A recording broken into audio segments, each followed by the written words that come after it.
God's design for marriage was one man and one woman for life. Mm-hmm. For life. You know, we have somehow made our marriage ceremony a show, a production. We have turned it into a lot of things other than what it really is, which is a man and a woman standing before God, their family, their friends, and making a commitment to be in that marriage for life. You know, most marriage vows, at least historically, have said, until death do us part. Yes. And when we don't need to undervalue that commitment that we're making, because when we get in these situations that call for the type of action that we've been discussing, those are rooted in the idea that I am not going to leave this relationship. I am here for better or for worse. And so I better try to make it better. You know, I need to apply myself. And when we give ourselves an out, we as humans will take it. Oh, yeah. You know, we will take what appears to be the easier route, even though it's not. You know, the enemy that we have, Satan, is very good at painting a picture that says, if you'll just, you know, take the exit ramp here, it'll lead to a better life. No, it won't. You know, we have got to get in this thing for the long haul, and it will cause us to do this that you're talking about. Deal with the tension.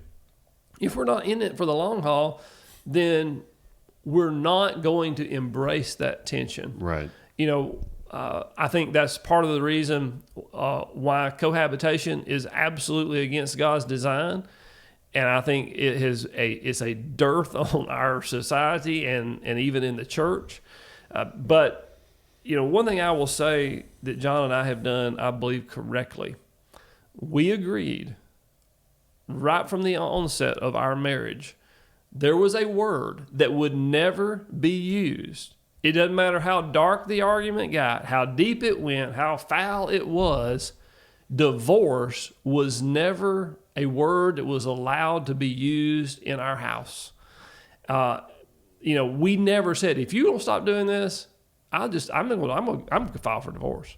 Mm-hmm. Those words have never been uttered. And I can tell you, you know, I say it in a sense of transparency. We've had some major conflicts. It's not like there were not times where if that had been an option, somebody would have thrown out that threat, because that's a threat that people do. But we both acknowledged early on, we're not even going to entertain the idea. You're not even going to go there.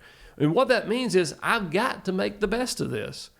And I have got to stop long enough to understand your point, because you're probably trying to tell me something that's valid.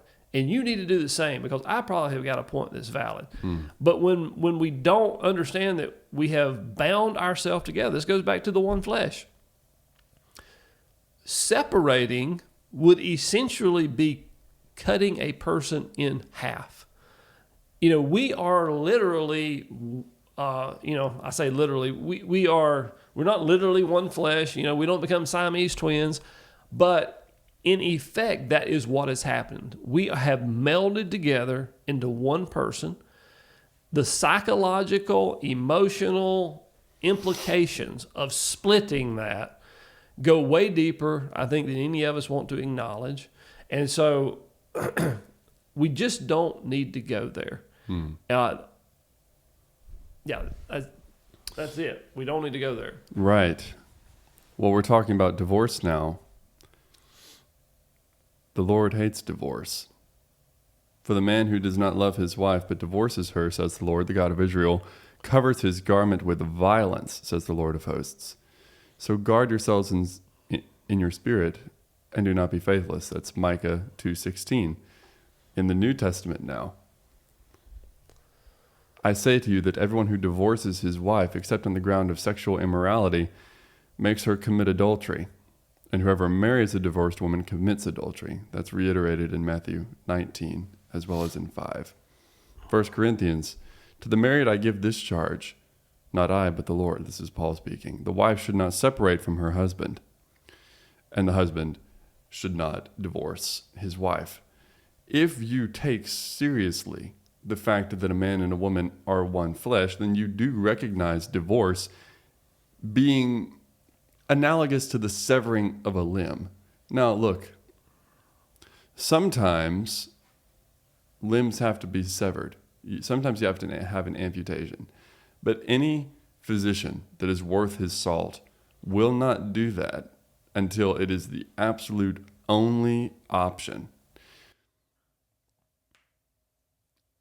And you live the rest of your life with a scar.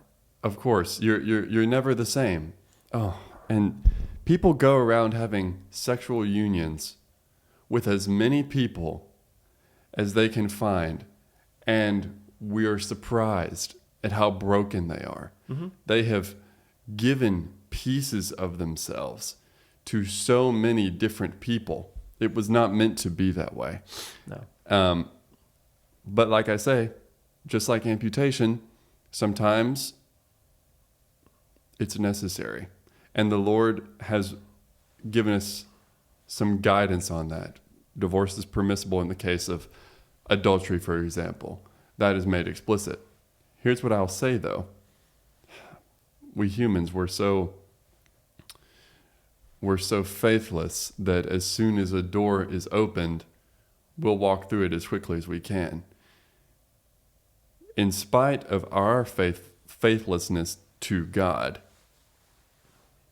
He has not abandoned us. And if you want to know more about that, then you need to look no farther than the book of Hosea, right? Mm-hmm. Hosea, painting a picture of God's faithfulness, married a prostitute. That is what Israel was like. That is what we are like to God. Mm-hmm. The language of adultery being used to describe idolatry is rife throughout the Bible. But God has stuck with us. Just because your spouse commits adultery, and I will say, in the last year or 2 years, I have been surprised having learned how common affairs are. I had no idea. It's common. Once again, even within the church, the marriage can be saved through grace, through mercy, through a God-like sort of love, which can only be manifested through the power of the Spirit. Yeah, I think God has given us the example, as you have already noted. I mean, if you just look at the nation of Israel and Hosea and a lot of other places, you know, Israel prostituted itself to a lot of other gods, to a lot of other pleasures, to a lot of other things other than God. And let's be clear, there were consequences for that.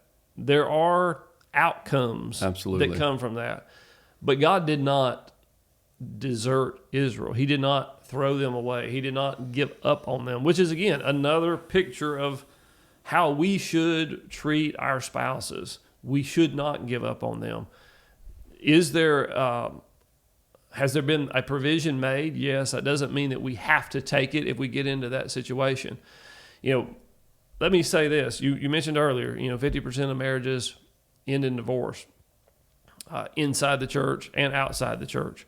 What does that mean? That means that there are a tremendous amount of divorced people sitting in our church on any given Sunday. Tremendous number. What I would say is, if you're already divorced, God is gracious. You can move forward. You can live a good life, but that doesn't change the fact that's not what the intent of marriage was. Maybe you made a horrible decision in who you picked. Maybe you married an adulterer. Maybe you married an abuser. There are reasons to separate yourself, I'm going to say, from some circumstances. So I'm not saying that you should live in an abusive relationship. That's not what I'm saying. But I am saying that God's intent is that divorce does not happen. Mm-hmm. And before you stand before the altar and make a commitment before God and people that you are going to live your entire life with this person, make sure that the other person understands that you expect that commitment to be reciprocated, and that they are as committed to God as you are. Mm-hmm. You know, when somebody who is a Christ follower joins themselves to an unbeliever, they're being unequally yoked. That is headed for trouble, because you don't have that common basis to resolve the issues.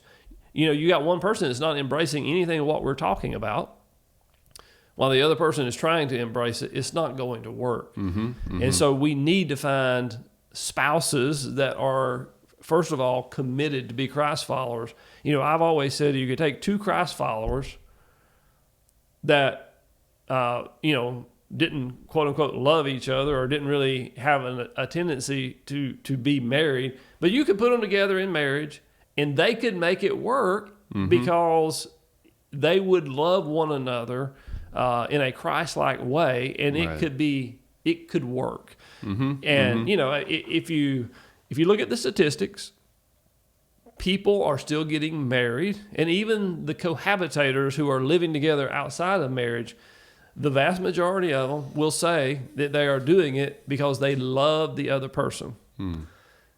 But let me say that the emotion of love is going to wear off. Yeah. The foundation of marriage is not love. The foundation of marriage is commitment. And love grows out of that commitment. Love will flourish. It will deepen. It will bloom into something you had no idea it could bloom into.